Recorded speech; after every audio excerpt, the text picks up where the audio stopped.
के क्लास के शुरू में इसके बारे में बात की है। एंड लास्टली जो आज थर्ड हम चीज़ डिस्कस करेंगे वो ये कि आपने जो अपने रिसर्च आर्टिकल्स प्रेजेंट करने हैं वो किस तरीके से और कहाँ से करने हैं, इसका तो मैंने थोड़ा बहुत लास्ट क्लास में आइडिया दिया था। कुछ आर्टिकल्स मैं भी अपलोड कर दूंगा, ठीक है, और कुछ फिर ज़ाहिर है मैं आप लोगों को सजेस्ट भी कर दूंगा। खास करके एक वेबसाइट है ये ग्रेट हॉस्टेड की, मैंने आपको बताया था कि उसको ज़रा विजिट कीजिएगा, तो उसके ऊपर बहुत सारे उसके कल्चर के आर्टिकल्स पड़े हुए हैं, तो आप वहाँ से भी ले सकते हैं। और international journal of cross cultural management, international journal of human resource management और ह्यूमन रिसोर्स मैनेजमेंट रिव्यू, इन तीनों चारों सोर्सेज में से जहाँ से भी आप आर्टिकल लेना चाहें, इसके अलावा भी ले सकते हैं, लेकिन कोशिश करें कि अच्छे इम्पैक्ट फैक्टर जर्नल से लें। और फिर उसकी जो प्रेजेंटेशन है और उसके जो सीक्वेंस है उस पर भी आज हम इंशाल्लाह बात करेंगे। थर्ड चीज़ हमारी ये होगी, ऑफकोर्स एक आखिरी चीज़ जो हमारी क्लास में होगी वो अटेंडेंस है, ठीक है, पोर्टल के ऊपर वो आपने ज़रूर याद कराना है एंड में कि वो भी ताकि हो जाए। So with these 4 things on our agenda, let's formally start.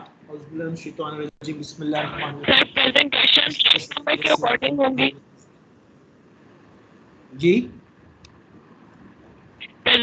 Presentation check number के अकॉर्डिंग होंगी, लाइक हर क्लास के सेकंड हाफ में 2-2 लोग प्रेजेंट करेंगे। जी, इस पे भी हम जब आएंगे फिर हम बात करेंगे, ठीक है। अच्छा जी, so let's start with organisational culture. कुछ थोड़ा बहुत ये जो बेसिक चीजें हैं मैं इनसे क्विकली गो थ्रू होऊंगा, क्योंकि हमने थोड़ा बहुत इनको लास्ट क्लास में भी डिस्कस किया था कि हम पहले कल्चर उसकी मेजरमेंट और फिर क्रॉस कल्चरली एचआर के हवाले से जो कल्चर की इम्प्लीकेशंस हैं उसको भी फिर इंशाल्लाह हम डिस्कस करेंगे।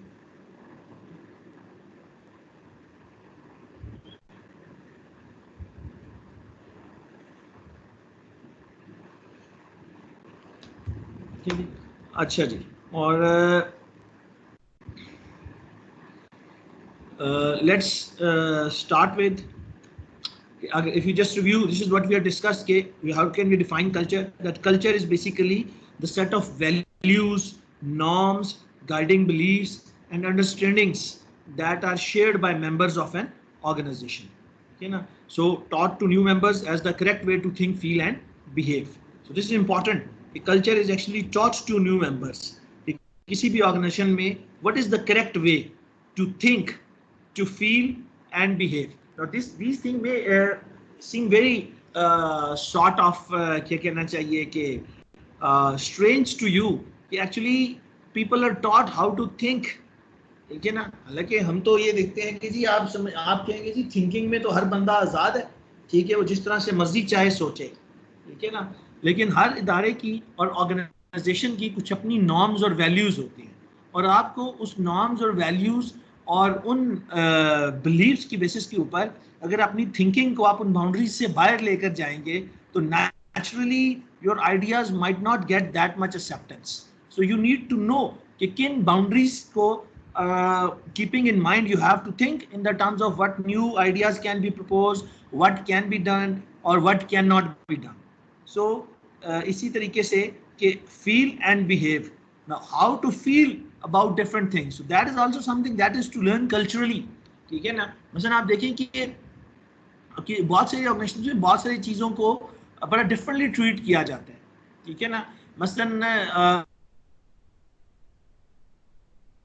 से इन एन ऑर्गेनाइजेशन, ठीक है, अकाउंटेबिलिटी और नंबर्स और इस किस्म की चीज़ों को बहुत ज़्यादा वैल्यू किया जाता है, वहाँ पे ऑब्जेक्टिव क्राइटेरियाज को लोग बहुत ज़्यादा फील करेंगे नंबर्स को। लेकिन in other type of organisations जहाँ पे ऑब्जेक्टिविटी नहीं बल्कि सब्जेक्टिव क्राइटेरियाज एग्जिस्ट करते हैं और ज़्यादा मतलब आप कह सकते हैं कि इनटेंजिबल किस्म की चीज़ों और फैक्ट्स के बारे में इतने ज़्यादा वो नहीं होते कंसिडरेट, और वो ब्रॉडर और बिगर पिक्चर के अंदर एक ओवरऑल परसेप्शन को ज़्यादा फोकस कर रहे होते हैं बजाय इसके कि किसी एक पर्टिकुलर केस में नंबर्स, न्यूमेरिक्स और क्वांटिटीज को देखा जाए। तो अब ये आप देखें कि this is how the culture effects that people should correct way of thinking, feeling and behaving in an organization क्या है। So that also need to be learned. So what I may think in one organization and which may be very much appreciated might not be possible to think in another organization. And if I think like so I might not get the appreciation, rather I might get scolded for that कि why I thought like that, ठीक है ना। तो इसलिए ये बड़ा important होता है। और फिर इसी तरह मैंने कहा कि किसी एक इंडिकेटर को बहुत अच्छा या बुरा वैल्यू आने पे हाउ शुड आई फील, कि क्या मैं उसको बहुत सीरियसली फील करूं या बस उसमें से एक नॉर्मल सी चीज करूं और उसको इग्नोर कर दूं। मसलन आप देखें जिन ऑर्गेनाइजेशंस में परफॉर्मेंस अप्रेजल जो हैं they are more of a ritual, और उनके जो स्कोर्स हैं उनके साथ की डिसीजंस टाई अप नहीं किए जाते, तो वहाँ पे जो परफॉर्मेंस रेटिंग्स होती हैं मतलब people don't feel in that way about them as compared to those organizations जहाँ पे रेटिंग की एग्जैक्ट वैल्यू के साथ इंक्रीमेंट और पे फॉर परफॉर्मेंस और इस किस्म की चीज़ों को लिंक अप किया गया है, ठीक है ना। क्योंकि जहाँ पे उस रेटिंग को उस तरह की न्यूमरेसी वैल्यू नहीं दी जा रही, वहाँ पे फील डिफरेंट होती है लोगों की, ठीक है ना। तो इसी तरह से बिहेवियर गोस।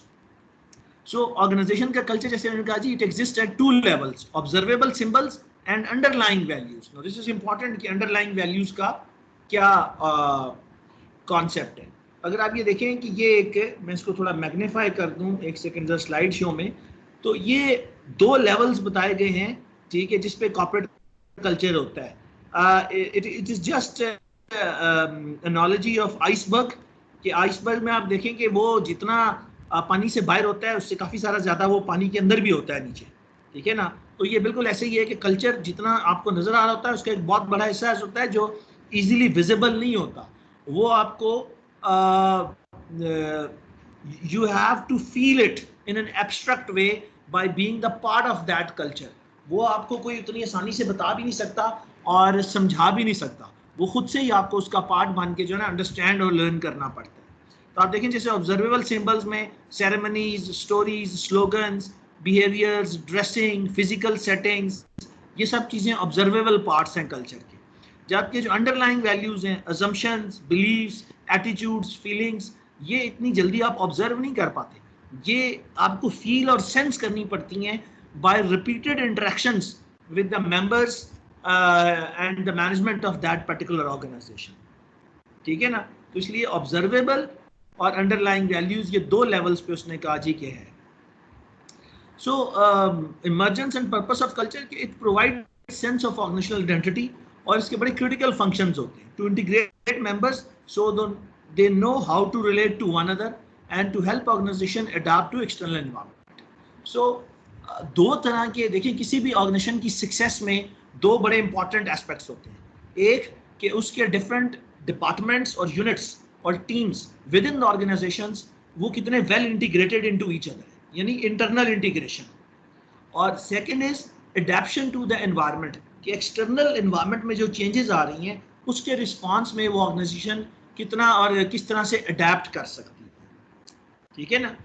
तो थिंग इज कि ये दोनों चीज़ें बड़े इंपॉर्टेंट हैं, और कल्चर जो है वो इन दोनों चीज़ों के बारे में गाइडलाइंस प्रोवाइड करता है कि इंटरनल इंटीग्रेशन की तरफ ऑर्गेनाइजेशन की का माइंडसेट और वैल्यू और नॉर्म्स क्या हैं, और एक्सटर्नल अडैप्शन की तरफ ऑर्गेनाइजेशन की वैल्यूज, नॉर्म्स और बिलीव्स क्या हैं। अभी towards the end of this presentation when I will share different frameworks to measure and analyze the culture of an organization, तो हम एक फ्रेमवर्क में आएंगे जो बेसिकली कोइन एट ऑल का कंप्यूटिंग वैल्यूज फ्रेमवर्क है कल्चर को मेजर करने के। तो वो तो एक्चुअली है ही इन दोनों अप्रोचेस को, इंटरनल इंटीग्रेशन और एक्सटर्नल अडॉप्शन को आप कह लें कि बेसिस के ऊपर ऑर्गेनाइजेशन के कल्चर को मेजर करता है, ठीक है ना। इंटरनल इंटीग्रेशन में आप देखें कि collective identity and know how to work together, कि how they are connected with each other and how the organisation meets goals and deals with outsiders.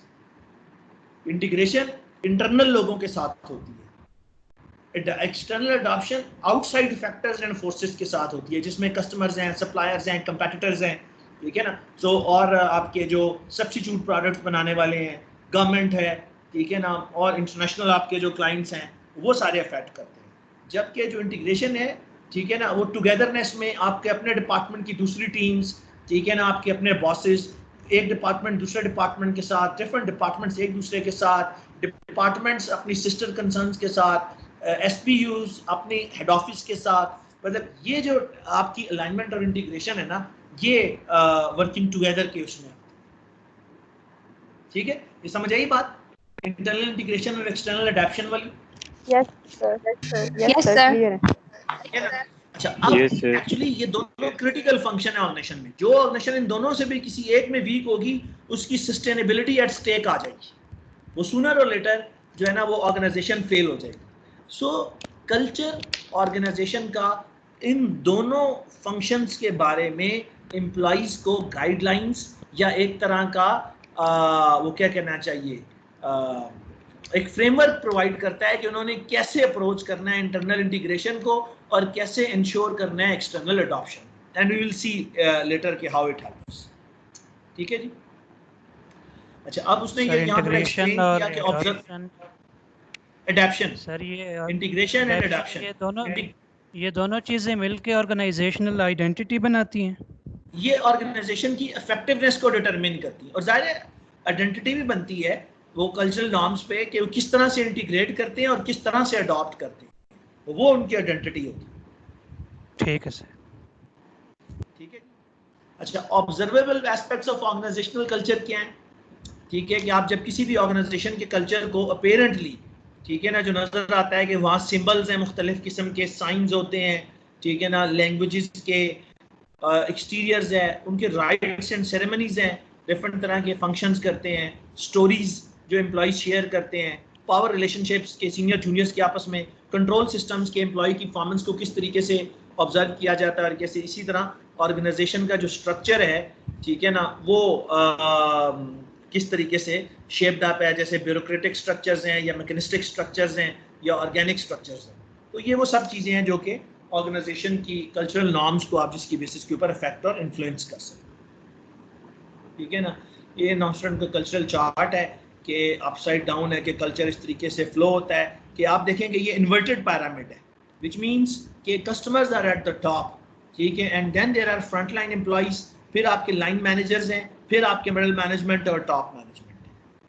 ठीक है ना, ये उसके कल्चरल के हिसाब से हैं। ऑर्गेनाइजेशन की मैं इन कुछ चीज़ों को डेलिबरेटली थोड़ा सा स्किप कर रहा हूँ क्योंकि आई मोर वांट टू फोकस ऑन जो मेजरमेंट मॉडल्स हैं उसकी तरफ। अच्छा, then all cultures are not equal in strength. The strength of culture varies. Now, what is meant by the strength of a culture? Cultural strength is the degree of agreement among members of an organization about specific values. मसलन आप देखें कि अगर किसी organisation में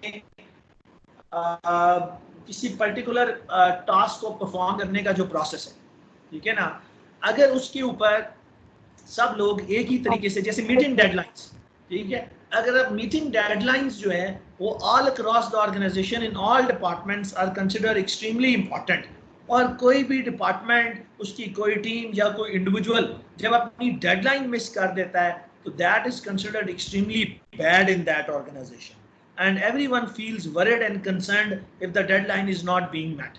So it means that there is a strong culture of meeting deadlines.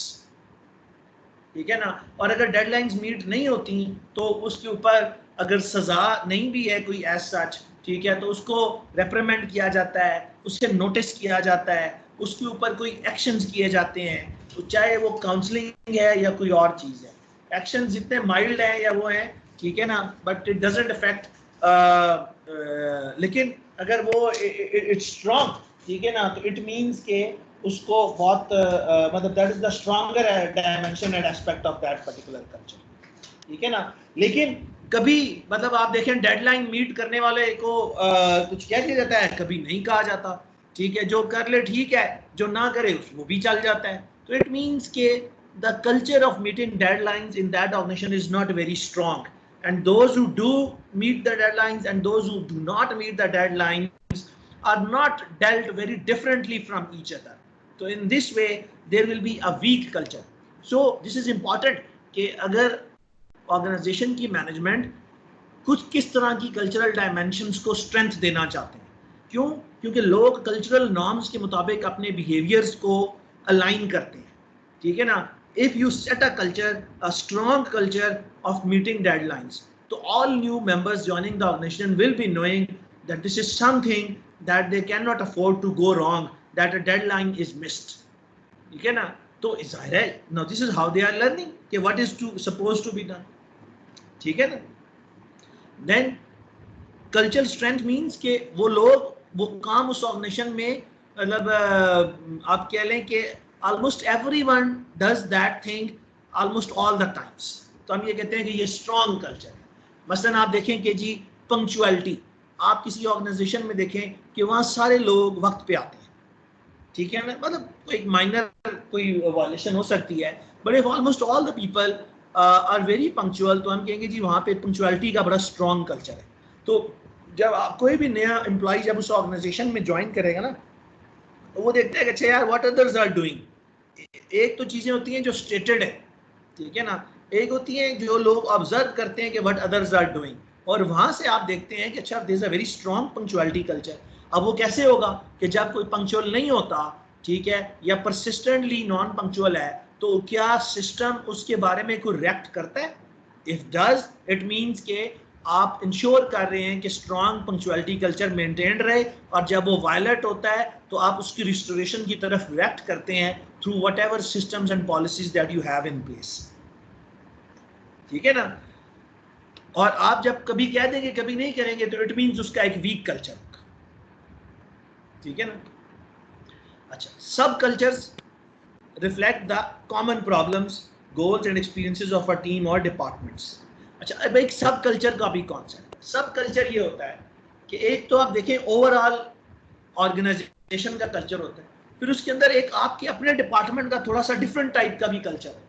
जैसे मैं आपको एग्जांपल दूं, for most of you who have not actually been to work place, ठीक है ना, एक इस यूनिवर्सिटी का एक ओवरऑल कल्चर है in the terms of discipline, ठीक है ना, और डिसिप्लिन में सब चीजें हो सकती हैं, टाइम पे कोर्स रजिस्टर करना, टाइम पे फीस जमा कराना, टाइम पे अपनी रोल नंबर स्लिप लेना, ठीक है, and so many other things, doing them on time, and if you don't do it, ठीक है, the system reacts to it. It makes the job of those people difficult who have actually not been disciplined, ठीक है ना। and in this way organization is creating a culture of disciplined students, कि लोग अपने वक्त पे और अपने चीजों पे करें। ऐसा नहीं है कि आप मिस कर देंगे तो हर चीज आसानी से हो जाती है, ऐसे ही है ना। अब आप देखें आपकी यूनिवर्सिटी में कि अगर आप कोई भी चीज, चाहे वो रजिस्ट्रेशन है, अटेंडेंस है, इन चीजों में प्रॉब्लम करें, तो university ensures that your life does not remain that easy, ठीक है ना। so this is one way of creating a culture. अब सब कल्चर फिर ये होता है कि आप देखें कि कुछ कल्चर मैनेजमेंट वालों का वो इंजीनियरिंग और कंप्यूटर साइंस वालों से फर्क होगा। आप अगर अपनी यूनिवर्सिटी के कंप्यूटर साइंस और इंजीनियरिंग के स्टूडेंट्स हैं, या आप खैर फार्मेसी वगैरह के भी जो स्टूडेंट्स आ गए हैं, आप जब उनसे इंटरेक्ट करेंगे तो पता चलेगा अच्छा यार ये हमारी फैकल्टी में तो ऐसा नहीं होता है, आपकी फैकल्टी में ऐसे कैसे होता है, ठीक है ना। तो आई एम श्योर कि आपने इस किस्म की कुछ चीजें एक्सपीरियंस जरूर की होंगी, ठीक है ना। इट मे बी कि मे बी वहाँ के जो आप कह सकते हैं कि आपके सीनियर्स हैं, like the dean and HOD, वो स्टूडेंट के लिए इतनी ओपन डोर पॉलिसी नहीं रखते, और मे बी आपकी फैकल्टी में रखी जाती है, या अदरवाइज कि आपकी फैकल्टी में नहीं है और वहाँ पे रखी जाती है, ठीक है ना। सो द थिंग इज के ये आप कह सकते हैं कि जी के स्पेसिफिकली कि आपके डिपार्टमेंट के अंदर या आपकी टीम के अंदर जो चीज़ें बाकी ऑर्गेनाइजेशन से थोड़ी डिफरेंट हैं, उनको हम कहते हैं कि ये आपका अपना सब कल्चर है। It can be good, it can be bad, there can be both ways, ठीक है ना। जैसे यहाँ लिखा हुआ है डिफरेंट डिपार्टमेंट्स में हैव देयर ओन नॉर्म्स, ठीक है ना। और वो ऑर्गेनाइजेशंस जो ज़्यादातर डिसेंट्रलाइज मॉडल्स पे चलती हैं, और जिन्होंने अपने डिफरेंट यूनिट्स को, एसबीयूज को और डिपार्टमेंट्स को या डिफरेंट ब्रांड्स को इंडिपेंडेंस दी होती है, और वो एक दूसरे से डिसइंटीग्रेटेड वे में और इंडिपेंडेंट मोड्स में चल रहे होते हैं, वहाँ पे आपको कल्चरल डिफरेंशिएशन ज़्यादा स्ट्रॉन्ग नजर आएगी, और सब कल्चर्स सबके अपने अपने बड़े डिस्टिंक्ट हों, ठीक है ना। सो इन दैट वे लेकिन जो ऑर्गेनाइजेशन ज़्यादा सेंट्रलाइज्ड है और तमाम डिपार्टमेंट्स कनेक्टेड हैं और एक ही सेंट्रल कमांड के थ्रू रन करते हैं, ठीक है, वहाँ पे आपको डिफरेंट सब कल्चर्स नहीं मिलेंगे या बहुत कम मिलेंगे, ठीक है ना। तो having sub cultures is not something bad at all the times, it depends. देखें, अब अगर आपकी ऑर्गेनाइजेशन के अंदर जो डिफरेंट यूनिट्स हैं वो बड़े डाइवर्स नेचर के हैं, तो आप सबका एक जैसा कल्चर नहीं क्रिएट कर सकते। अब देखें जैसे यूनिवर्सिटी है, साइंसेस के स्टूडेंट्स का मिजाज अपना होता है, सोशल साइंस के स्टूडेंट्स का अपना मिजाज होता है, इसी तरह जो आपके बेसिक साइंसेज और हेल्थ केयर के स्टूडेंट्स हैं उनका एक बड़ा डिफरेंट किस्म का मिजाज होता है। तो आप ये कहेंगे बस एक ही तरह के कायदे कानून और नॉर्म्स और वैल्यूज बनाएं जिनको सब फॉलो करें, तो ये मुश्किल है। जिसी तरह आप एक मुल्क देखें तो आप ये कहें कि पूरे मुल्क में मतलब जो है ना, गाँव में, शहरों में, छोटे शहरों में, बड़े शहरों में, पढ़े लिखे मतलब ज्यादा लिटरेट और कम लिटरेट लोगों में, हाई इनकम और लो इनकम लोगों में, मेल और फीमेल में, मैरिड अनमैरिड में, मतलब सब के अंदर एक जैसी कल्चरल नॉर्म्स हो, तो ये मुमकिन नहीं है, ठीक है ना, क्योंकि by nature humans are diverse, ठीक है ना, they are not actually uniform, ठीक है ना। तो ये जो डाइवर्सिटी विद इन देम है वो नेचुरली डिफरेंट टाइप की नॉर्म्स एंड वैल्यूज को जो है ना वो रिक्वायर करती है, ठीक है ना। तो इसीलिए आपको सब कल्चर के शेड्स नजर आते हैं किसी भी एक बड़े कल्चर के अंदर, ठीक है। Yes, sir. So culture is Yes, important to learning and innovation during the challenging times. This is very important कि strong adaptive cultures often incorporate the following values, ठीक है। अच्छा, अब आप देखें कि ये कल्चरल जो स्ट्रॉन्ग कल्चर्स हैं ये उनकी वैल्यूज होती हैं कि whole is more important than the parts, ठीक है, कि कलेक्टिविटी जो है ना is more important than the individual interests. देखिए आप कहते हैं जी इदारे में किसी जात फर्द का मफाद जो है ना वो इदारे के मफाद पे फौकियत हासिल नहीं कर सकता, ठीक है ना। Precedence will always be given to the organisation's interest. अगर उसकी खातिर एक दो या चंद अफराद के इंडिविजुअल इंटरेस्ट अफेक्ट भी हो रहे हों और डिस्टर्ब भी हो रहे हों तो इवन देन, ठीक है ना, मतलब आप उसको नहीं डिस्टर्ब करेंगे बिगर उसको। Then equality and trust are primary values, ठीक है, ये एक और वैल्यू है कि हम इसको मेंटेन करेंगे। The culture encourages risk taking, change and improvement, ठीक है ना। अब not all organisations have similar cultures. आप जिन ऑर्गेनाइजेशंस के साथ आपने काम किया, ठीक है, या जिनका आप हिस्सा हैं, ठीक है ना, तो आप क्या समझते हैं कि उन ऑर्गेनाइजेशंस में ये सब चीजें उसी इंटेंसिटी से प्रैक्टिस की जा रही थी? आप में से कोई स्टूडेंट जिसका कोई वर्क एक्सपीरियंस है, ठीक है, और अगर वो इस पे कोई शेयर करना चाहे तो जी कोई हैंड रेज करेगा। सर क्वेश्चन दोबारा रिपीट करें।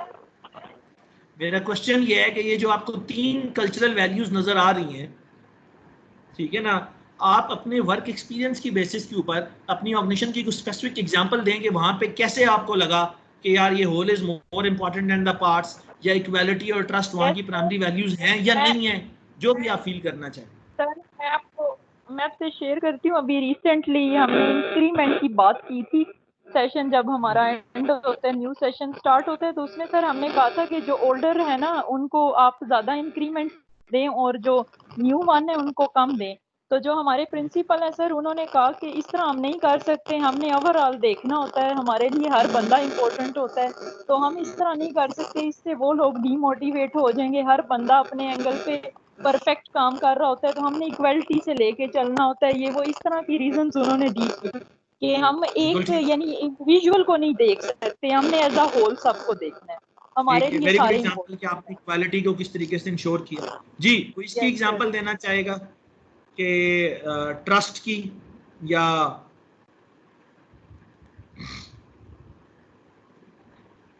Risk taking? सर हारून ताहिर। जी हेलो सर जो हमारी ऑर्गेनाइजेशन है ना उसमें बेसिकली उन्होंने पिछले दिनों डिसीजन किया है कि जो प्रमोशन पॉलिसी है ना वो एमडी से लेके तो जो बीओजीज है ना उनको ट्रांसफर की जाए। पहले ये होता था कि जो प्रमोशन क्राइटेरिया वो totally solidly depends on the MD और उसकी स्वाबदीद पे था, लेकिन अब उन्होंने कहा कि नहीं, एमडी के अप्रूवल के बाद जो है ना बीओजी की अप्रूवल भी चाहिए होगी, तो एक थियोरिटिकल शिफ्ट आया उसमें। ठीक ठीक, तो आप इसे किस कल्चरल वैल्यू के साथ लिंक करेंगे? क्या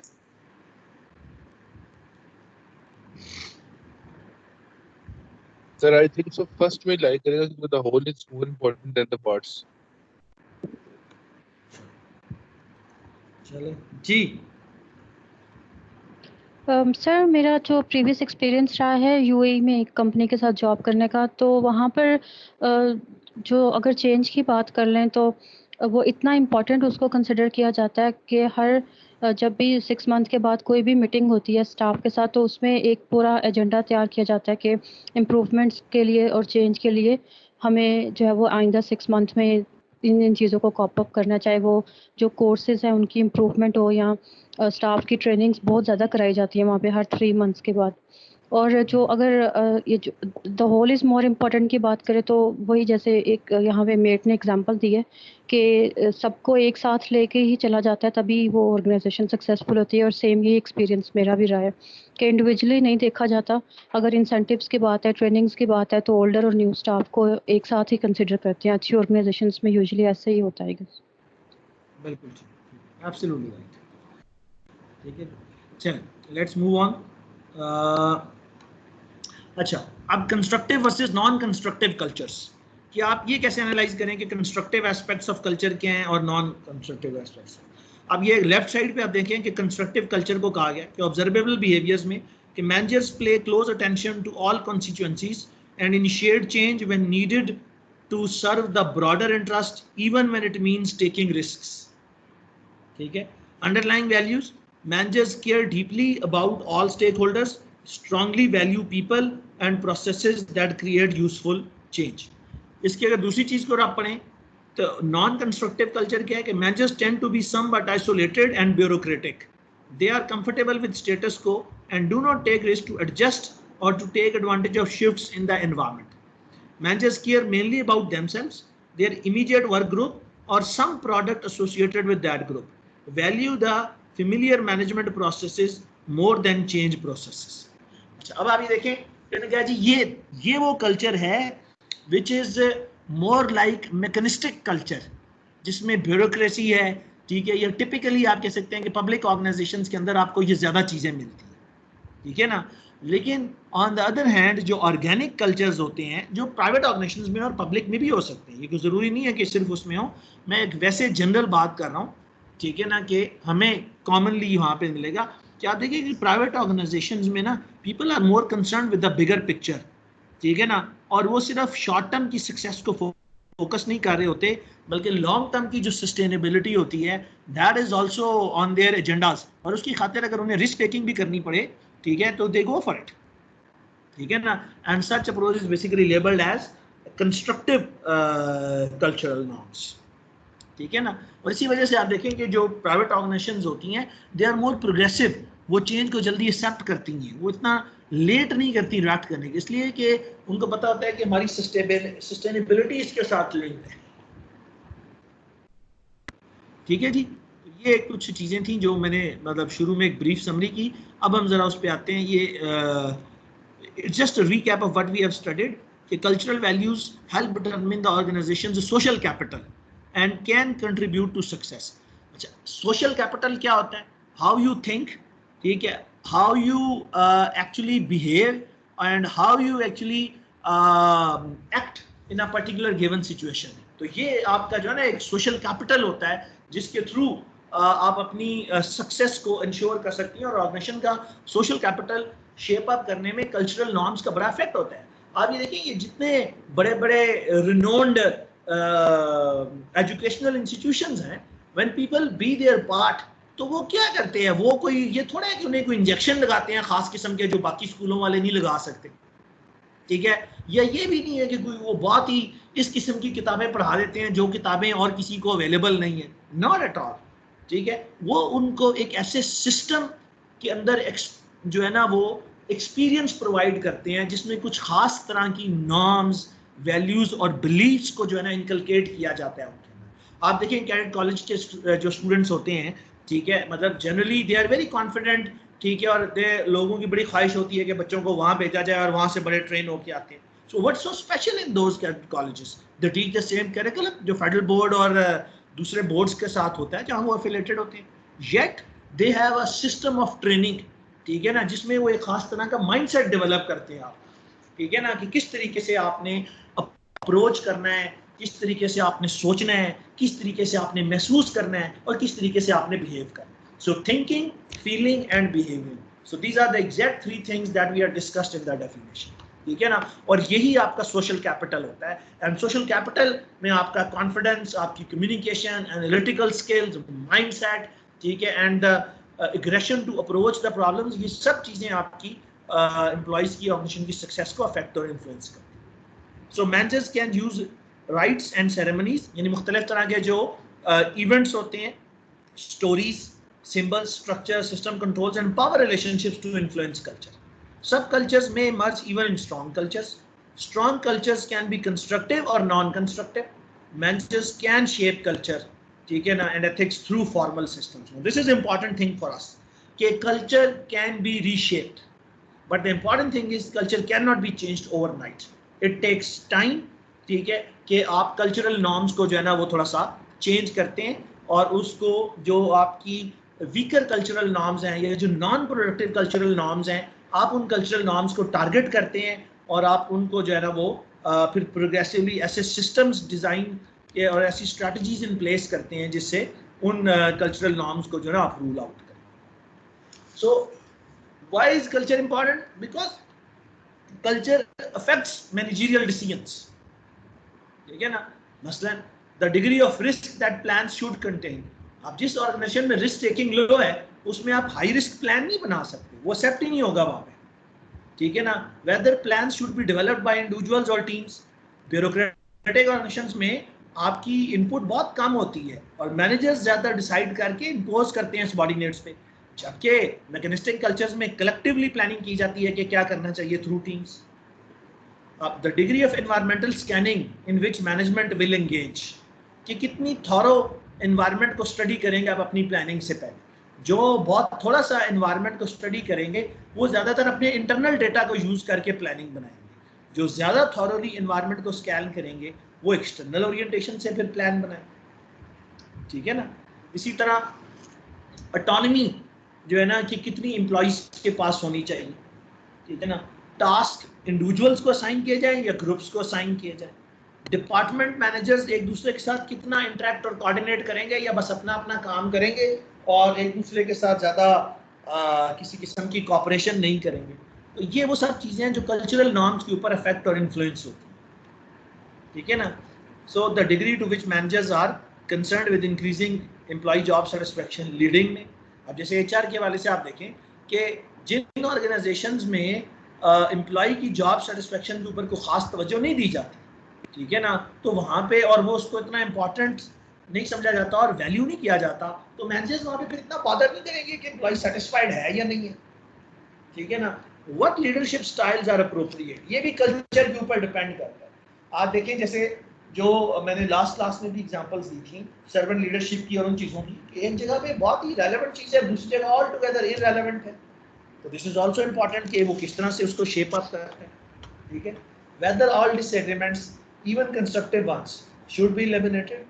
अब आप देखें जहाँ पे कॉन्फ्लिक्ट को अच्छा नहीं समझा जाता और हायरार्की और सीनियरिटी बेस्ड ऑर्गेनाइजेशंस होती हैं, वहाँ पे लोग डिसएग्रीमेंट्स को वॉइस नहीं करते और वो ज़्यादातर अपनी मैनेजमेंट के साथ कंप्लाइंट होने को ही बेहतर समझते हैं, ठीक है ना. Because if they don't do so तो वो डिसएग्रीमेंट्स जो है they are not considered good. आप हमारा कल्चर देख लें कि पावर डिस्टेंस ओरिएंटेशन हाई है. हाई पावर डिस्टेंस ओरिएंटेशन के अंदर डिसएग्रीमेंट्स को पसंद नहीं किया जाता, ठीक है ना. आप जहाँ पे भी देखें कि ऐसा एम्प्लॉय जो बहुत ज़्यादा कॉन्फ्लिक्ट और डिसएग्रीइंग किस्म के ओपिनियंस पोजेस करता हो, उसे अच्छे लोगों में शुमार नहीं किया जाता, उसे नाफरमान और इस टाइप का कहा जाता, ठीक है ना. Same goes in other social groups as well, ठीक है, कि आप दोस्तों के भी ग्रुप में हो तो आपका कोई एक दोस्त जो हर वक्त एक अलग ही किस्म की सोच रखता है, आप उसे हर वक्त कहेंगे यार ये तो ठीक बंदा नहीं है और उसे आप जो है ना वो एक आउटसाइडर की तरह परसीव करेंगे और उस तरह से हर वक्त उसको मिलाइन करते रहेंगे और लोग समझाते रहेंगे कि यार तुम क्यों नहीं सबके साथ चलते हो, क्यों तुम हर वक्त अलग और अलग से ही अपना एक ज़हन बना लेते हो. तो अब ये देखिए ना, ये वो नॉर्म्स हैं जो डिसएग्रीमेंट्स को मतलब आप कह लें कि एनकरेज नहीं होने देती, इवन कंस्ट्रक्टिव वंस को भी. फिर वो होता है कि आप कहते हैं यार पता नहीं उनको बाकियों को कैसा लगे तो रहने दो, कि बेहतर है आप खामोश ही रहें. अब सब ने चूंकि सोच ही लिया है कि ऐसे होना है तो फिर रहने दो, मुझे अब ज़रूरत नहीं है कहने की. हो सकता है आपका आइडिया बहुत अच्छा उन सबसे बेहतर हो और बजाय इसके कि वो लोग आपकी बात सुने और आप उन्हें मनवाते to avoid disagreements, you actually remain silent. So इसी तरह कंट्रोलिंग में whether to impose external controls or to allow employees to control their own actions. अब जैसे मैंने कहा कि हमारे यहाँ हाई पावर डिस्टेंस ओरिएंटेशन है और बाय एंड लार्ज लोग जो है वो थ्योरी एक्स के थ्रू ही ट्रूली अपने मतलब आप कह लें कि कंट्रोल उनसे परफॉर्मेंस इंश्योर कराई जाती है।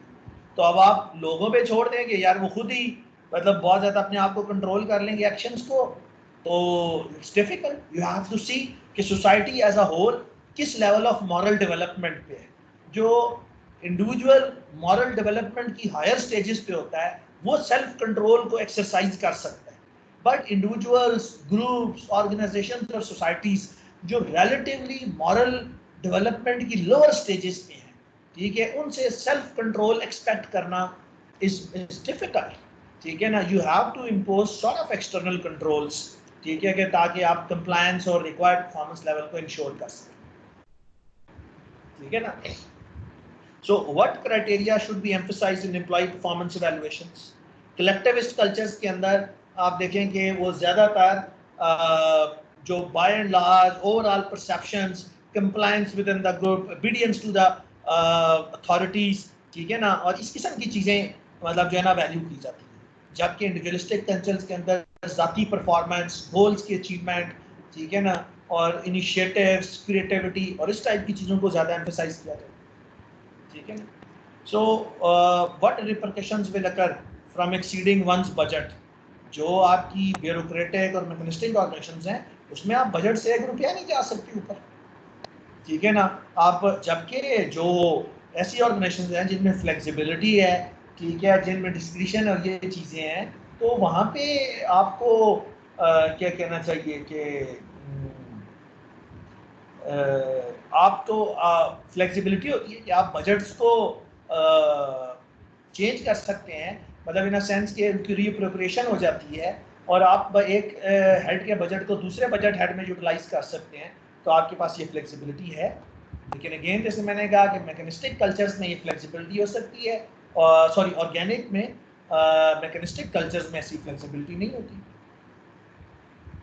तो ये बड़ा इंपॉर्टेंट है। तो अब द थिंग इज कि बीइंग एन एचआर स्टूडेंट,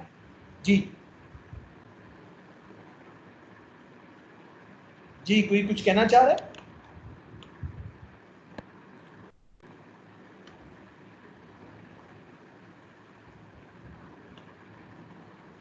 नहीं, मेरे ख्याल में ठीक है। मेरी आवाज आ रही है ना आप लोगों को?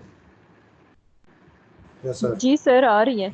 Yes, sir. ठीक, तो नाउ टू मूव ऑन, मैंने आपको कहा कि आप देखें being a student of HR जो एक ऐसे वर्ल्ड में ऑपरेट कर रहे हैं जहाँ के ऑर्गेनाइजेशंस जो हैं दे आर ग्लोबलाइज्ड। ठीक है ना, we have workforce that may actually have क्या कहते हैं travel from the different parts of the world और they are actually working with you in online mode but being in a different part of the world, और उनकी जो cultural norms, connotations और ये चीज़ें हैं वो बिल्कुल ही डिफरेंट है। और आपने अब उनके साथ एक क्या कहना चाहिए एमिकेबल अरेंजमेंट में यू हैव टू वर्क। तो what should be your mindset in a global perspective? ठीक है, ये कुछ आगे पर्सपेक्टिव डिस्कस किए गए हैं, मैं आपको ये बताता हूँ। ठीक है ना, जरा इनको देखें कि आप ये एक वर्ड है, ठीक है ना, पैरोक्लियलिज्म। इसका क्या मतलब है कि it is viewing the world solely through one's own eyes and perspective, कि आप ये समझते हैं कि बस मैं जिस तरह से देख रहा हूं ना दुनिया को, ठीक है, बस यही ठीक है, and you do not recognise that others have a different way of living and working. ये आप समझते हैं बस हमारा जो का सोचने का और करने का अंदाज है यही सबसे बेस्ट है और इसी तरह सबको सोचना और काम करना चाहिए। ठीक है ना। Well this mindset is a significant obstacle for managers working in a global business world. ठीक है ना, so if you are dealing with global workforce, so this is a dangerous type of mindset. ठीक है ना, this is like falling into the trap of ignoring others' values and customs and rigidly applying an attitude of ours is better than theirs to foreign cultures. ठीक है, and this sometimes can result in disastrous financial implications for the organisations. अगर आप दूसरे लोगों के culture को value नहीं करते, ठीक है, और सिर्फ अपने नॉर्म्स, वैल्यूज और बिलीव्स को जो और कस्टम्स को जो है वो इम्प्लीमेंट करते हैं उन लोगों के ऊपर। ठीक है ना, तो बट दिस इज समथिंग कि ये पैरोक्लियलिज्म जो है ये माइंडसेट ग्लोबल ऑर्गेनाइजेशंस के लिए it's not a good mindset. What are other ways to think? Ethnocentric attitude. अच्छा, एथनोसेंट्रिक एटीट्यूड क्या है? The parochialistic believe that the best work approaches and practices are those of home country. ये उसी को ही कहा जाता है, ये पैराक्लिस्ट को ही एथनोसेंट्रिक भी कहा जाता है। आप कहते हैं बस हमारे मुल्क का जो सिस्टम है ना, अपनी कंट्री को सुपीरियर समझता है, अपनी कंट्री की वैल्यूज, नॉर्म्स और हाँ उनको बेहतर समझता है। मसलन अमेरिकन आर नोन कि मतलब वो बहुत ज्यादा एथनोसेंट्रिक है, ठीक है ना, कि wherever they go they believe the American way is the best way of doing things and then they try to run the world with those values. Yes sir, ठीक है ना। जबकि एथनोसेंट्रिक व्यू के साथ जो कंट्रेरी व्यू है वो polycentric attitude है। पॉलीसेंट्रिक एटीट्यूड ये कहता है the view that managers in the host country know the best work approaches and practices for running their businesses. या आप कहते हैं कि नहीं, जिस जगह पे आप कर रहे हैं वहां के लोकल लोगों को बेस्ट पता है कि ये चीज किस तरह से हो, ठीक है ना। अच्छा, एक तीसरा ये है जियोसेंट्रिक। वो कहते हैं जी ना हमारा ना तुम्हारा बल्कि सबका एक सबको टेक इनटू अकाउंट करके एक मिक्स किस्म का आइडियल सिस्टम बनाया जाए। हर मुल्क की स्ट्रॉन्गर वैल्यूज हाँ लिया जाए और उसको इंटीग्रेट किया जाए। इसे कहते हैं geocentric attitude. A world-oriented view that focuses on using the best approaches and people from around the globe. और इससे ये होता है कि कल्चरल वैल्यूज ट्रांसफर होती हैं एक जगह से दूसरी जगह पे, कल्चर्स एनरिच होते हैं और आप ये कह लें कि ज्यादा स्ट्रॉन्गर किस्म की सस्टेनेबिलिटी होती है। बट ऑफ कोर्स इंटीग्रेशन जो है ना इज ए बिग चैलेंज कि आप जब जियोसेंट्रिक लेते हैं तो बहुत सारी कल्चरल लोकल कल्चरल नॉर्म्स को आर लेफ्ट आउट और बहुत सारी जो इंटरनेशनल कल्चरल नॉर्म्स हैं they are actually have to be adopted. It depends. Generally आप देखें कि जब आप किसी ऐसे मुल्क में जाएंगे, ठीक है, कि जो कि इकोनॉमिक डेवलपमेंट के लिहाज से वीक है, ठीक है ना, और तो वहाँ पे नॉर्मली आपको ना और आप अगर इकोनॉमिकली स्ट्रांग हैं और डेवलप्ड वर्ल्ड से हैं सो कॉल्ड, तो एथनोसेंट्रिक एटीट्यूड जो है वो वहाँ पे आप आसानी से सेल कर पाते हैं। लेकिन आप किसी दूसरी डेवलप्ड और स्ट्रांग कल्चर वाले मुल्क में जाके आप अपना जो एथनोसेंट्रिक एटीट्यूड है वो वहाँ पे नहीं सेल कर पाएंगे, दे विल रेजिस्ट, ठीक है ना।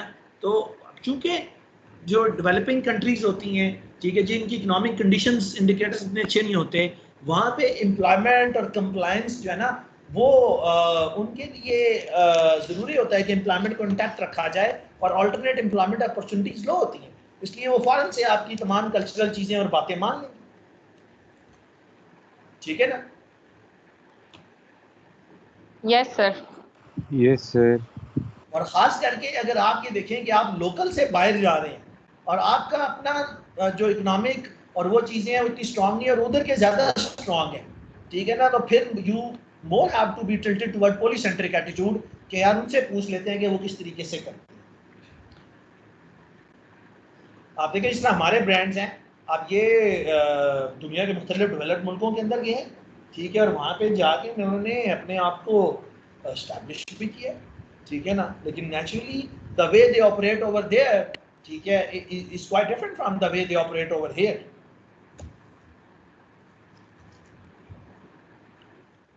अच्छा, तो ये था जी एक अडॉप्टिंग अ ग्लोबल पर्सपेक्टिव और कि किस तरह से, तो जनरली जैसे मैंने कहा कि अब बहुत सारे कंपनीज और प्रोडक्ट्स ऐसे हैं जिन्होंने जियोसेंट्रिक एटीट्यूड बना लिया, उन्होंने ग्लोबल वैल्यूज बनाई।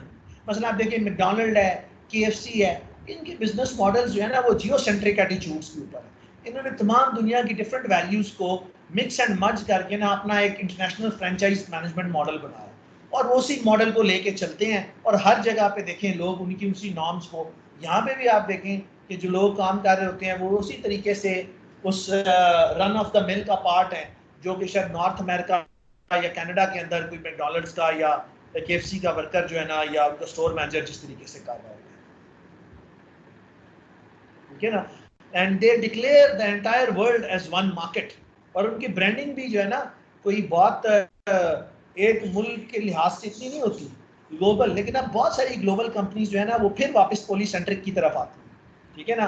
मसलन आप देखें Coca Cola is a very मतलब is the leading brand of the world actually, ठीक है। और कोक के बारे में कहा जाता है कि दुनिया का एक ब्रांड जिसकी सबसे ज्यादा रिकग्निशन है वो कोक है, 93% of world's population recognizes what coke is. ठीक है ना. अब भी आप देखें कि कोक ने भी ग्लोबल वर्ल्ड और ग्लोबल मार्केट के कॉन्सेप्ट से डेविएट करके दोबारा से पॉलीसेंट्रिक एटीट्यूड की तरफ थोड़ा बहुत अपने आप को किया. आप देखें कोक की बोतलों के ऊपर हमारे लोकल नाम लिखे होते हैं. ठीक है ना. आपने कोई जॉर्ज पीटर और पॉल के नाम तो नहीं देखे वहां जो बोर्ड के ऊपर लिखे होते हैं. ठीक है ना. तो उन्होंने तो हमारे ही नाम लिखे होते हैं, अनवर, साजिद, कमाल, इस टाइप के. दैट इज कि आप कैसे लोगों के साथ कनेक्ट होते हैं. ठीक है ना.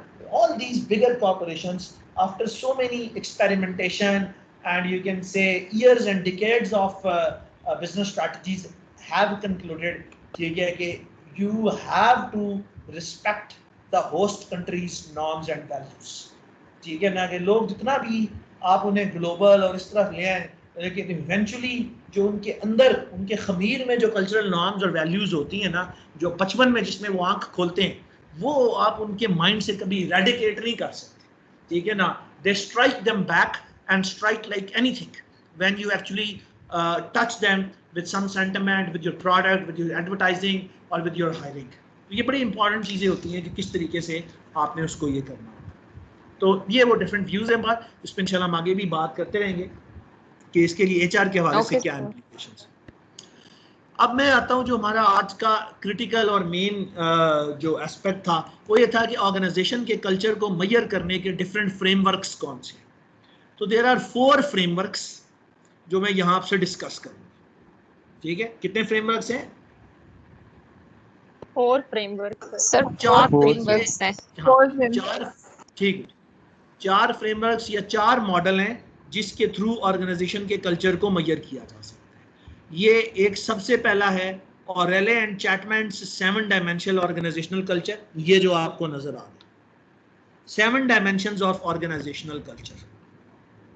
सर मुझे तो ये डायमेंशंस आपने ओपन किए हैं ना अभी.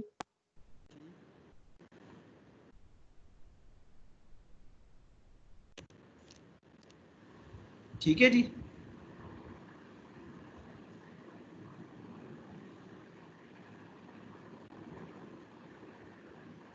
समझ आया ये? सर ये डायमेंशंस ओपन है. जी डायमेंशंस ही ओपन है ना. आपको नजर नहीं आ रही? ये आप देखें कि ये सेंटर में लाल रंग का ऑर्गेनाइजेशनल कल्चर लिखा है, उसके इर्द गिर्द जो है वो 7 बॉक्सेस हैं. Yes sir. जी सर यही है. यही 7 डायमेंशन. Yes sir. ठीक है ना. तो 7 इसको डायमेंशंस ऑफ ऑर्गेनाइजेशनल क्या कहना चाहिए, कल्चरल प्रोफाइल, या ये भी कहा जाता है कि ऑर्गेनाइजेशनल कल्चरल प्रोफाइल. ठीक है जी. Yes sir.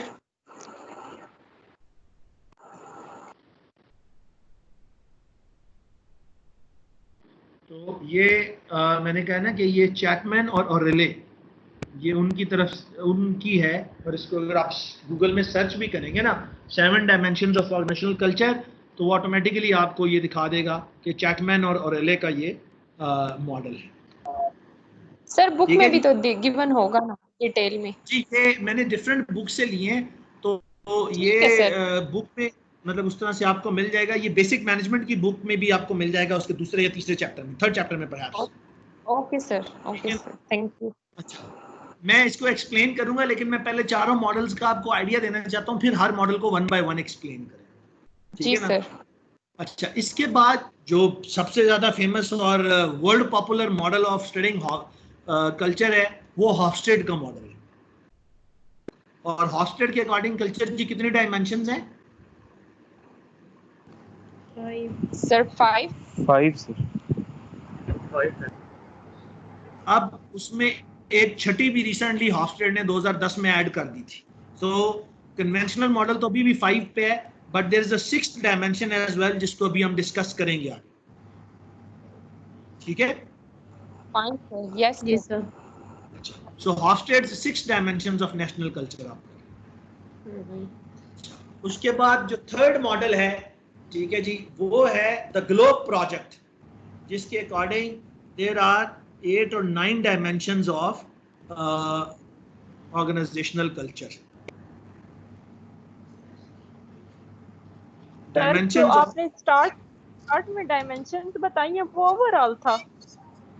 नहीं, वो पहले मॉडल के मुताबिक 7 डायमेंशन है, हॉफस्टेड के मुताबिक 6 है। ये जो थर्ड मॉडल है ग्लोब प्रोजेक्ट का, इसके मुताबिक 9 है, ठीक है ना। और जो लास्ट मॉडल है हमारा, ठीक है ना, वो कैमरन एंड क्विन का कंप्यूटिंग वैल्यूज फ्रेमवर्क है, ठीक है। इसके अकॉर्डिंग देयर आर 4 डायमेंशंस, 1 2 3 4, ठीक है। So these are the 4 very famous and popular models or frameworks to study, to analyze, or to measure or to evaluate the culture of an organization. सबसे पहला 7 dimensions और Rayleigh and Chapman की, उसके बाद 5 या 6 dimensions जो है Hofstede की, फिर 9 dimensions of Globe Project, और आखिर में 4 dimensions of Competing Values Framework CVF by Cameron and Quinn.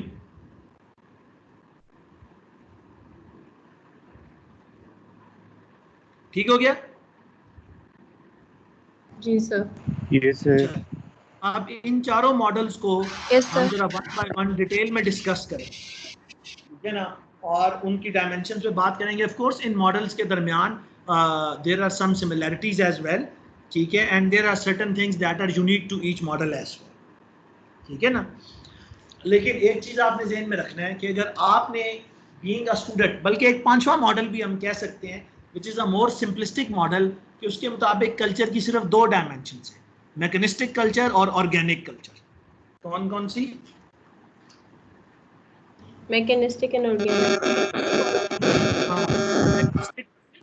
Organic culture. मैं चलिए उसको ठहरे, बल्कि यहाँ पे मैं कोशिश करता कल्चर हूँ कौन कि सा? 2 dimensions of organizational culture.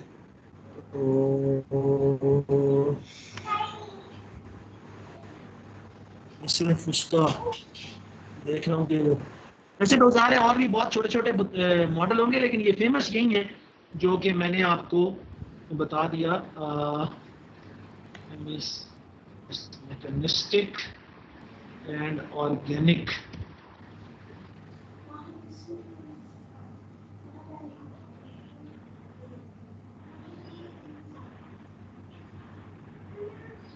हाँ, ये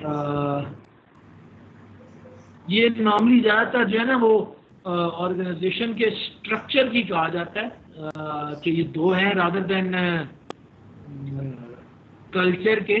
लेकिन बहरहाल डायमेंशंस जो है ना, ये सिर्फ मैं इसको थोड़ा सा पैरेलल में सर्च कर रहा हूँ, लेकिन ये ज़्यादातर स्ट्रक्चर के हवाले से बताई जाती है। स्ट्रक्चर की 2 टाइप्स हैं, मैकेनिस्टिक स्ट्रक्चर और ऑर्गेनिक स्ट्रक्चर, और उनकी बेसिस के ऊपर फिर कल्चर जो है ना वो जनरेट होता है। I think let's not mix structure with culture. Let's mechanistic and organic remain as structure and not the culture. ठीक है। लेकिन कई स्टडीज में ना आपको मिलेगा कि ऑर्गेनिक कल्चर और मैकेनिस्टिक कल्चर भी वो स्टडी कर लेंगे, ठीक है ना। I'll just give you an idea, ठीक है, कि what's the difference between the two, ठीक है ना, वो आप मुझे याद करना। But let's start with the very first one. Sir एक रिक्वेस्ट है जी प्लीज। मेरे पास ये स्लाइड्स मूव नहीं हो रही हैं, अगर आप टीम्स में शेयर कर दें तो मैं अपने पास ओपन कर लूं। मूव नहीं हो रही है? मेरी स्क्रीन आपको नजर आ रही है? फ्री हैं सर? Yes sir. जी, अभी आपको स्क्रीन पे क्या नजर आ रहा है? सर डायमेंशंस है। मैं इनसे पूछ रहा हूँ ये क्या नाम है इनका? अभी सर ऑफसेट का अभी आ गया? कल्चर वाला फ्रेमवर्क। हाँ बस यही, अभी ये थोड़ी देर यही रहेगा, इसने कहीं नहीं है शकील बस इसी को, ठीक है ना। Hofstede- So ये आप देखेंगे कि देयर आर 7 डायमेंशंस है। हॉफस्टेड नहीं, हॉफस्टेड की नहीं है यार, ये 7 हैं। दरमियान में लाल डब्बे में सफेद रंग का लिखा हुआ है ऑर्गेनाइजेशनल कल्चर। जी सर। Yes sir. लिखा हुआ है। हाँ, ये हॉफस्टेड की नहीं है भाई, ये और Rayleigh and Chapman की। लेकिन ये ये स्लाइड ओपन होती है, लेकिन फिर वो कुछ देर के लिए वही स्लाइड रुकी रहती है, फिर 5-10 अभी ये नजर आ रही है ना? मिनट के लिए। चलिए सर, ये पढ़ा कि फिर आखिर में शेयर कर दें। हाँ, वो तो जाहिर है मैं करूंगा ही यार, ठीक है ना। तो अभी यही स्लाइड रहेगी, इसने कहीं आगे पीछे नहीं मूव होना थोड़ी देर, ठीक है ना। अच्छा जी, ऑरेले एंड चैटमैन ने एक फ्रेमवर्क इंट्रोड्यूस किया कि किसी भी ऑर्गेनाइजेशन के कल्चर को अगर आपने स्टडी करना है तो इन 7 डायमेंशंस पे स्टडी करें, ठीक है ना। उनमें सबसे पहली क्या है जी? Attention to detail. इसका क्या मतलब है?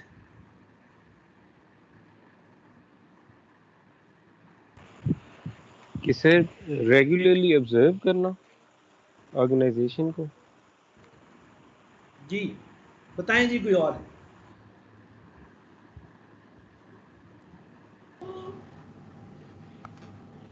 सर इससे एम्प्लॉय से एक्सपेक्ट किया जाता है कि वो डिटेल में सारी चीजों को जो है समझे।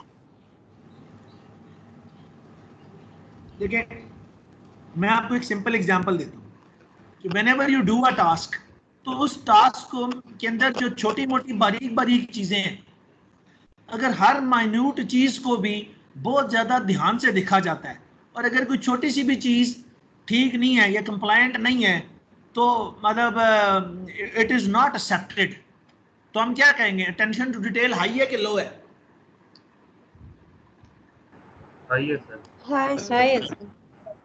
आप देखिए कि मैं एग्जांपल फिर मैं देता हूं कि जो पब्लिक ऑर्गेनाइजेशंस होती हैं, गवर्नमेंट के इदारों के साथ अगर आप कोई अप्लाई करें ना, जैसे किसी जॉब के लिए, उनके फॉर्म में छोटी सी भी चीज मिसिंग होगी, वो कहेंगे नहीं ये ले जाए, हम नहीं एक्सेप्ट करते। आप कहेंगे सारा है यार, ये छोटा सा मैं कर लूंगा, नहीं हम नहीं करते। ऐसा ही होता है जी सर। आपने अगर किसी एम्बेसी ने वीजा अप्लाई किया है, तो आप देखें कि वहां पे वीजा फॉर्म को फिल करना और उसकी जो डॉक्यूमेंट्स की रिक्वायरमेंट है, वहां pay attention to detail high है कि लो है? हाई है सर। हाई है। वो तस्वीर कहते हैं नीले बैकग्राउंड की, आप सफेद की ले जाए तो वो कहते हैं यार हम केस नहीं एक्सेप्ट करते। अलग है, तस्वीर तो दोनों सूरतों में नजर आ रही है, इतनी छोटी सी चीज से क्या फर्क पड़ता है? लेकिन आप फर्ज करें कि ये आपके कॉलेज में सुबह कोई एडमिशन लेने आए, तो बेशक लिखा हुआ है व्हाइट होना चाहिए ये ब्लू, लेकिन अगर थोड़ा बहुत हो जाए तो क्या वो एक्सेप्ट नहीं करेंगे? कर लेते हैं सर। वहाँ पे बॉदर ही नहीं किया जाता। Attention to detail is not that high, although specified दोनों केसेस में है कि बैकग्राउंड ऐसा होना चाहिए, ठीक है। तो इट मींस जहां पे अटेंशन, जी जहां pay attention to detail high होती है, वहां पे लोग प्रोसीजर्स और इन चीजों को बहुत ध्यान से फॉलो करते हैं और किसी छोटे से भी स्टेप को स्किप और वायलेट नहीं करते।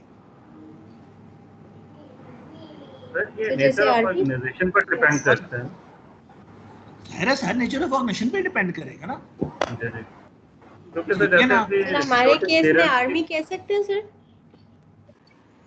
आप कह सकते हैं कि अटेंशन टू डिटेल तमाम गवर्नमेंट ऑर्गेनाइजेशंस में, आर्म फोर्सेस में बहुत हाई होती है। छोटी छोटी चीज को भी आपने बड़ा मेटिकुलसली फॉलो करना होता है,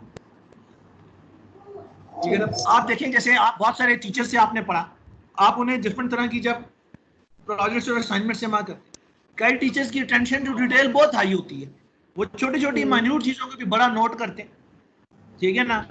और कई चीजों टीचर्स उसको इतना ज्यादा बॉदर नहीं करते, बस वो ओवरऑल देखते हैं। ऐसा ही होता है सर, बिल्कुल। Yes sir, clear. आप क्या करते हैं कि आप कल्चरल, आप जहां पे अटेंशन टू डिटेल लो होगी, वहां ऊपर ऊपर मोटी मोटी चीज ठीक करते हैं, अंदर की कोई ज्यादा फिक्र नहीं करते,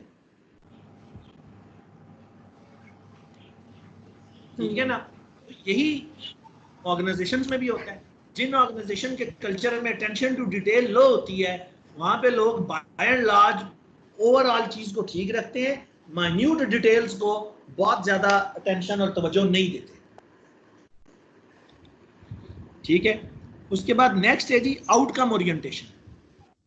ये आप देखें, degree to which managers focus on outcomes and results rather than how these outcomes are achieved. Again, आप देखें जो ज्यादातर प्राइवेट और ये मल्टीनेशनल ऑर्गेनाइजेशंस होती हैं, वो रिजल्ट ओरिएंटेड होती है। वो कहते हैं भाई इतने सेल्स करो, ये टारगेट्स अचीव करो। अगर इसके लिए आपको थोड़ा बहुत किसी पॉलिसी या प्रोसीजर को वायलेट भी करना पड़ गया तो that is not bothered much. ऐसे ही है। Yes sir. ठीक है ना। तो इसी तरह अब थर्ड है people orientation, the degree to which management decisions take into account the effect on people in the organisation. अब कुछ ऑर्गेनाइजेशन जो है ना वो अपने एम्प्लॉइज को बड़ा वैल्यू करती हैं और लोगों का बड़ा ख्याल रखा जाता है डिसीजंस करते वक्त, उनकी वेलबींग, सेटिस्फैक्शन, कमिटमेंट और इस किस्म की चीजों को। जबकि there are other organisations that are not that people oriented, वो बस अपना बिजनेस और अपना रूल ओरिएंटेड होती हैं, इससे किस बंदे को क्या फर्क पड़ता है, दे डोंट माइंड मच। ठीक है। अच्छा, देन टीम ओरिएंटेशन। कुछ ऑर्गेनाइजेशन में जॉब्स आर इंडिविजुअली स्ट्रक्चर्ड और हर कोई बस अपना अपना काम करता है। कुछ में टीम्स आर मोर इम्पोर्टेंट, कि आपकी इंडिविजुअल ब्रिलियंस नहीं बल्कि आपकी जो कलेक्टिव कोलैबोरेशन है और कंट्रीब्यूशन है वो मैटर ज्यादा करती है बजाय इसके कि आपकी इंडिविजुअल ब्रिलियंस की। If you are not a good team player, ठीक है ना, तो आप इंडिविजुअली जितने मर्जी ब्रिलियंट हो जाएं उस ऑर्गेनाइजेशन में जहां टीम ओरिएंटेशन आई है वहां पे आप सर्वाइव नहीं कर सकते। ठीक है ना। यस। Then aggressiveness. कुछ ऑर्गेनाइजेशंस के कल्चर में ना बड़ी एग्रेशन होती है, कंपेटिटिव, हर वक्त ऑन टोस, कोई हमसे आगे ना हो। इस वक्त आपका जैसे टेलीकॉम कंपनीज का कल्चर है, वहां पे बहुत एग्रेसिवनेस है, हर कंपनी के लोग दूसरी कंपनी से बेहतर होना चाहते हैं। ठीक है ना। लेकिन on the other hand there are other type of organisations जहां पे इतनी एग्रेसिवनेस नहीं होगी। सर वहाँ कूल एंड काम चलता रहता है। हाँ बिल्कुल ऐसे। ठीक है। देन स्टेबिलिटी, यानी मेंटेनिंग द स्टेटस को। वो बहुत ज्यादा ऐसी ऑर्गेनाइजेशन जहाँ पे चेंज को बहुत ज्यादा लाइक नहीं किया जाता और वो जैसे हैं वैसे ही रहने को ज्यादा पसंद करते हैं। अनलेस और until they are forced to change, they do not change, never in a proactive mode. ठीक है। Yes sir. And the last is innovation and risk taking. ठीक है।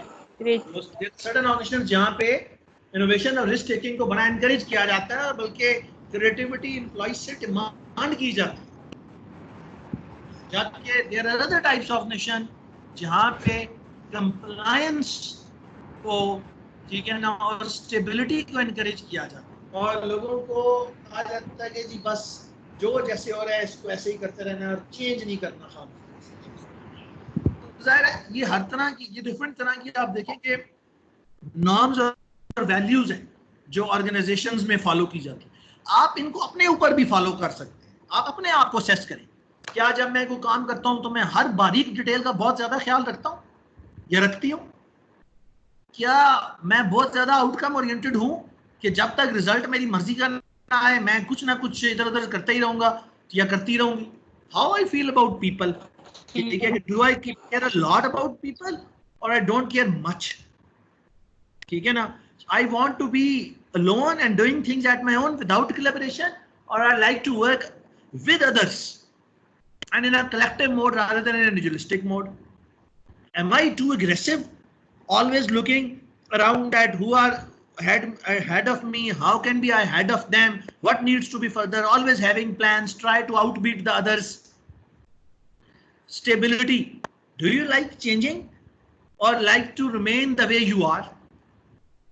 And of course, how much innovation and risk taking is there in your life when it comes to making different decisions? ठीक है ना। तो ये सिर्फ organisation नहीं, आप अपना भी कल्चरल और ओरिएंटेशन जो है ना वो यहाँ से स्टडी कर सकते हैं। ठीक है। तो मेरे ख्याल में ईशा से 7:45 जी सर, अज़ानें तो स्टार्ट हो गई हुई। जी सर, नमाज का टाइम हो गया है। जमात 8 बजे थी। तो ये है, तो आप दिस इज वन फ्रेमवर्क, मतलब there is certainly a questionnaire is available जो इस हर डायमेंशन को 2 से 3 या 4 सवालों से मैयर करता है, और आप एम्प्लॉइज से पूछते हैं कि कीपिंग योर करंट ऑर्गेनाइजेशन, ठीक है, आंसर द फॉलोइंग क्वेश्चंस, कि आउटकम ओरिएंटेशन आपकी ऑर्गेनाइजेशन में हाई है या लो है। इसके सवाल हैं, आगे 2-3 आइटम्स हैं हर डायमेंशन को मैयर करने की। एक चीज आपने ज़हन रखनी है, culture as a whole Maihar नहीं होता, हमेशा उसकी कोई ना कोई डायमेंशन मैयर होती है। सो culture is not a latent construct, ठीक है ना, it is essentially a multi-dimensional concept which is measured only with the help of dimensions, and dimensions cannot be averaged out or added up to create the overall culture. It doesn't make any sense. Are you getting what I'm saying? जी sir. Yes sir. As a student of research, फर्ज करें मैंने हर dimension के 2-2 सवाल हैं, तो total questions कितने हो जाएंगे कल्चर मेजर करने के? 14 अच्छा, हर क्वेश्चन मैंने on a scale of 1 to 5 Likert के ऊपर मेजर किया हुआ है, where 1 means low on that dimension and 5 means high on that dimension, ठीक है ना। तो एक ही डायमेंशन के 2 सवाल हैं, उनको तो मैं आपस में मीन और एवरेज लेके उस डायमेंशन पे उस ऑर्गेनाइजेशन की कल्चरल ओरिएंटेशन फाइंड आउट कर सकता हूँ, ठीक है ना।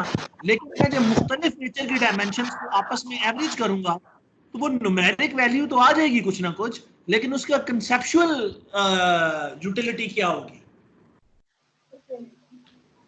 मेरी बात समझ आ रही है? नहीं सर, क्वेश्चन समझ नहीं आया। अच्छा, okay, I try to explain it. देखिए, मैंने कहा है ना कि हर डायमेंशन अलग अलग, उसके अलग अलग क्वेश्चंस हैं। मसलन फॉर एग्जांपल आप कहेंगे जी मैंने ऑर्गेनाइजेशनल कल्चर का इम्पैक्ट देखना है एम्प्लॉय परफॉर्मेंस पे,